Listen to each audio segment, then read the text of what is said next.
नमस्ते, म योगेन्द्र राई, बिर्चन बाइस दार्जिलिङबाट।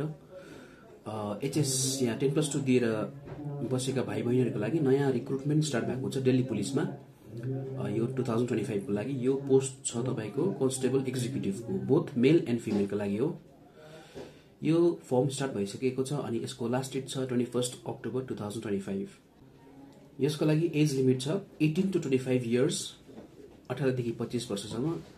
अनि एज क्याल्कुलेट हुनेछ 2025 को जुलाई 1 तारिक। यसमा तपाईको एससी, एसटी, ओबीसी अनि अरू क्याटेगोरीको लागि एज रिल्याक्सेसन रहनेछ। यसमा क्वालिफिकेसनको कुरा गर्ने हो भने 10+2 पास गरेको हुनु पर्यो। अनि यदि मेल क्यान्डिडेट हो भने उसकोमा लाइट मोटर भेहिकल LMV को लाइसेन्स पनि हुनुपर्छ।